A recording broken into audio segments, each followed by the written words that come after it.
Vídeo de hoje do canal do Nicola traz detalhes da proposta estratosférica feita pelo Manchester City ao Palmeiras por Vitor Reis. Ainda conta se o Verdão pretende atravessar o Cruzeiro por Valentim Gomes. Por falar na Raposa, todos os detalhes do acerto na compra de Fabrício Bruno junto ao Flamengo. Por falar no rubro-negro, crise no departamento médico e com os jogadores. Vou te contar sobre bastidores de uma demissão que causou problemas. Para completar, o São Paulo conseguindo reduzir sua folha de maneira importante depois da saída de 12 atletas confirmados e ainda tem mais gente para ir embora. Falo também sobre Corinthians e Vasco disputando um atacante uruguaio, pelo menos é o que garante uma rádio de lá.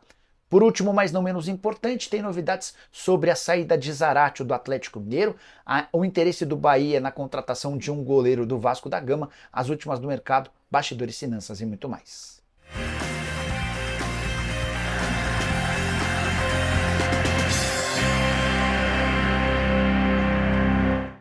Fala aí pessoal, sou Jorge Nicola, bem-vindos a mais um vídeo do canal, sempre bom ter vocês por aqui, sem perder tempo, só pedir para deixar like, se inscrever no canal e ativar as notificações. Bora de notícias, quero começar falando sobre a minha Portuguesa que precisa vencer o América do Rio nessa sexta-feira, na última rodada da fase de grupos da Copa São Paulo, para fugir de um confronto contra o Cruzeiro no primeiro mata-mata. É que a vitória coloca a Lusa no primeiro lugar, o que faria com que o adversário fosse o Real Brasília. Já Rony, atacante do Palmeiras, desconhece um possível interesse do Tigres do México. A imprensa de lá afirmou que há negociações avançadas. Antes de gravar esse vídeo, consultei uma pessoa do staff do atacante palmeirense que assegurou que nem o Rony, nem seus dois representantes foram procurados. Já o Bahia espera fechar ainda nessa quinta-feira a contratação de William José, centroavante brasileiro de 33 anos de idade, que também interessa ao Fluminense, ao Las Palmas e ao Getafe. Projeto do Bahia foi considerado muito sólido pelos representantes do William José e as negociações estão em estágio avançado. Quero contar também que o Ceará ainda busca mais 4 reforços para a temporada de 2025, um centroavante, um ponta, um volante e um lateral esquerdo. A saideira do Giro de Notícias, Thiago Leifert está de volta à TV aberta no Brasil. Depois de 3 anos, ele acertou com o SBT para ser narrador e sua estreia deve acontecer no dia 21 agora, em jogo da Champions League. Preciso falar agora sobre o Super Mundial de Clubes, que terá cotas menores para clubes da América do Sul em relação aos gigantes do futebol europeu. No fim do ano passado, o pessoal da ESPN chegou a publicar que todo o time participante do Super Mundial de Clubes previsto para junho e julho teria direito a uma cota de participação de 50 milhões de euros. Isso equivale a 316 milhões de reais. Um baita dinheiro que poderia transformar o futuro de Botafogo, Palmeiras, Fluminense e Flamengo, os 4 representantes brasileiros. Mas o pessoal da Trivela trouxe números diferentes. Segundo essa apuração, somente os gigantes do futebol europeu terão garantidos os 50 milhões de euros pela participação no torneio. Os sul-americanos, incluindo os brasileiros, além de Boca e River Plate, vão faturar algo na casa dos 20 milhões de euros, que equivalem a 126 milhões de reais. Importante complementar que passagem para a próxima fase assegura dinheiro e o título garante 100 milhões de euros, ou mais ou menos 630 milhões de reais. Preciso contar agora sobre a possibilidade de o Bahia contratar Léo Jardim. Esse assunto dominou as redes sociais ao longo da quarta-feira e causou preocupação em torcedores vascaínos. O que eu fiz? Entrei em contato com o dirigente Cruz Maltino, que garantiu: não houve proposta e nem haverá. O Vasco já fez de forma informal chegar aos ouvidos dos dirigentes do Bahia que não tem a intenção de negociar seu goleiro. Marcelo Santana, diretor executivo de futebol do Vasco, e Cadu Santoro, diretor executivo de futebol do Bahia, tem uma relação muito boa e já existiu essa conversa. Não adianta nem fazer proposta porque nós não vamos negociar. O Vasco, pelo contrário, trabalha na renovação do contrato do atleta, cujo vínculo se encerra em dezembro desse ano. Novo contrato deve ter duração de 4 anos, com belo reajuste salarial, além do aumento da cláusula de renovação ou de cláusula da multa rescisória. Só para complementar, o Vasco deveria ter renovado esse contrato com o Léo Jardim antes, né? Toda vez que você deixa para fazer essa renovação no último ano do contrato, você passa a correr riscos. O que salva a pele Cruz Maltina é que o Léo já se identificou com o clube e demonstrou a intenção de ficar no Vasco em 2025. Hora de falar sobre o Cruzeiro com uma boa e uma má notícia. Fabrício Bruno foi comprado e a Raposa desistiu de Valentim Gomes. Para começar com uma parte positiva, o negócio entre Flamengo e Cruzeiro foi sacramentado na noite dessa quarta-feira, operação de 7 milhões de euros fixos e à vista, cerca de 45 milhões de reais.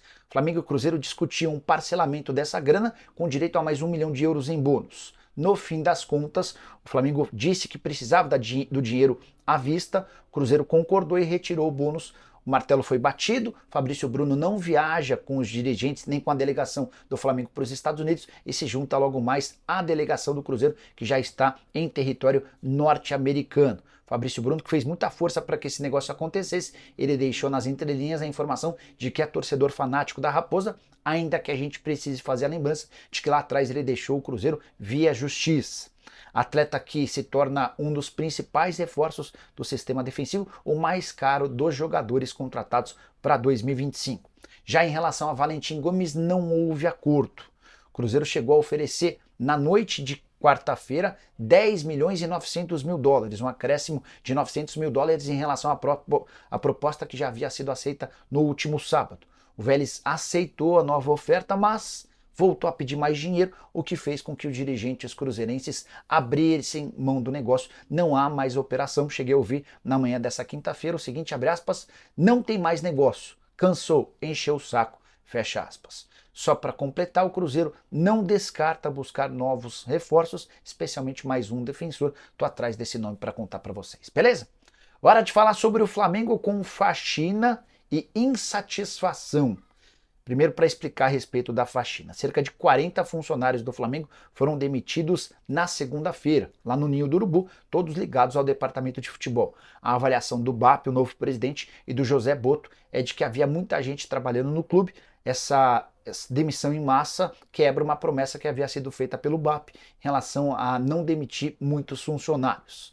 A crise causada a partir dessa demissão se dá também por conta de algumas mudanças na rotina dos jogadores. O José Luiz Runco, novo chefe do departamento médico, decidiu, entre outras coisas, cortar a presença de nutricionistas nas viagens, o que causou incômodo. Ele, inclusive, está revendo essa ideia.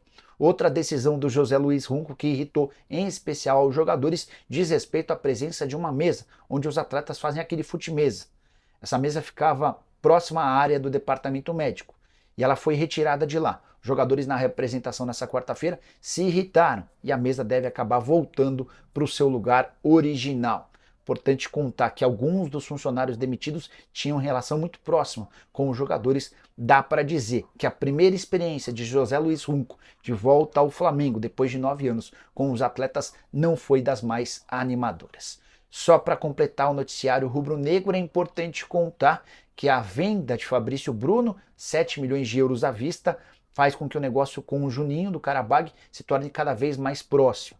O Flamengo, na oferta que fez ao Karabag, chegou a condicionar o pagamento à vista do dinheiro caso conseguisse qualquer transferência de saída de atletas com valor superior a 5 milhões de euros. A tendência é que o Juninho seja oficializado nas próximas horas. Tô de olho nessa história. Preciso falar agora sobre o São Paulo, que já tirou 12 atletas do elenco na comparação com o ano passado e ainda tem mais 3 jogadores para saírem. A limpa tricolor tem 8 jogadores que pertenciam ao elenco principal. Saíram Wellington, lateral esquerdo, Rodrigo Nestor, Michel Araújo, Wellington Rato, Rafinha, Ramal Lewis, Galopo e Raí Ramos. 2 jogadores também foram emprestados, o Matheus Belém e o Pedro Vilhena. O Nicão não volta de empréstimo e o Caio Mateus, que estava terminando a formação na base para integrar o profissional, teve seu contrato rescindido e virou jogador do Curitiba. Com toda essa galera que saiu, a economia é próxima a 4 milhões de reais por mês. Importante contar que o São Paulo também negocia as rescisões dos contratos com Jackson Mendes e Orejuela e tenta o empréstimo do Lisieiro para o Sport. Com tudo isso, a estimativa é de uma economia de até 5 milhões de reais. É óbvio que o São Paulo também está contratando. Já contei para vocês que o Oscar vai custar 1.300.000 reais por mês.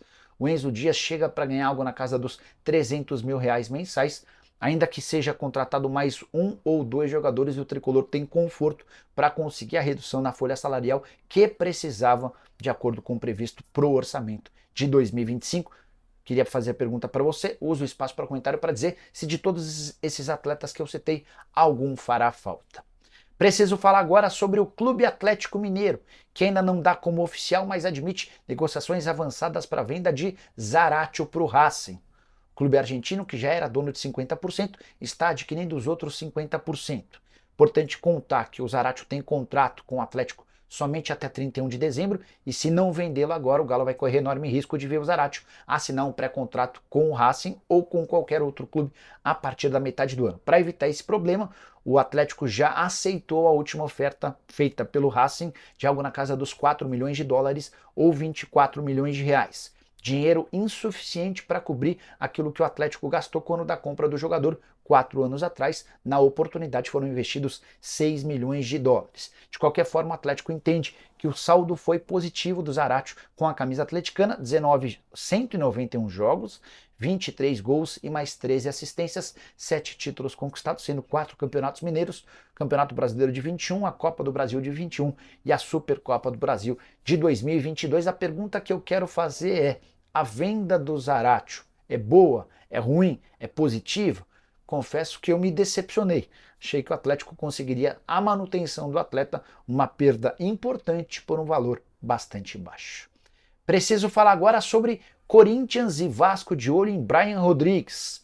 Uma rádio uruguaia afirma que o atacante, que é uruguaio, entrou na mira dos dois clubes brasileiros com direito a sondagens para o staff do atleta e também para o América do México, que é dono dos seus direitos econômicos. Esse namoro não é novo. Tanto o Corinthians quanto o Vasco já haviam tentado a contratação do Brian Rodrigues na janela da metade do ano passado. Na oportunidade, o América fez jogo duro, entendendo que o atleta era uma espécie de 12º jogador e estava sempre muito pronto para ser utilizado. A temporada dele no Campeonato Mexicano foi de 48 jogos, 19 gols e 8 assistências. Na Champions da CONCACAF, 7 partidas com 2 gols. Tanto o Vasco quanto o Corinthians têm interesse na contratação do atleta apenas por empréstimo com opção de compra. Se tiver de desembolsar uma grana para comprá-lo, a operação fica mais complicada, até porque os dois times citados têm enormes dificuldades financeiras. É por isso que o Corinthians ainda nem trouxe reforços para 2025, enquanto o Vasco até contratou jogadores, mas todos baratos ou praticamente de graça. Gostaria de saber de você, torcedor do Corinthians e do Vasco, se o Brian Rodrigues seria um bom acréscimo, jogador que não conseguiu se firmar como titular no América, mas tem bons predicados. Chuta bem, de velocidade, também tem drible, acho que seria útil tanto em um quanto em outro clube. Bora fechar o vídeo para trazer a principal informação dessa quinta-feira. Vitor Reis, zagueiro de 18 anos de idade do Palmeiras, tem sim proposta do Manchester City. A oferta é de 30 milhões de euros ou 189 milhões de reais fixos, além de mais 10 milhões de euros em bônus, que totalizariam 40 milhões de euros ou 252 milhões de reais. Só para lembrar que a ideia do Palmeiras era manter o Vitor Reis até a metade do ano, quando imaginava ser capaz de arrecadar 30 milhões de euros de uma oferta. Essa proposta de 30 milhões de euros já apareceu, e ainda com um acréscimo de 10 milhões de euros em bônus. A tendência é que o acordo seja confirmado nas próximas horas, ainda nessa semana. Pedido de Pep Guardiola, que gostaria de contar com um atleta de 18 anos ainda na janela de janeiro. Elenco do Manchester City bastante curto, e o Guardiola viu no zagueiro palmeirense a possibilidade de alguém de bom acréscimo. Só para completar a informação super importante, o Palmeiras é dono de 100% dos direitos econômicos do Vitor Reis. Dessa maneira, se confirmado o negócio, quase 200 milhões de reais em uma única operação por um defensor, que se tornaria de longe o zagueiro mais caro da história do futebol brasileiro, superando o Beraldo, que foi vendido ao PSG na temporada passada por 20 milhões de euros.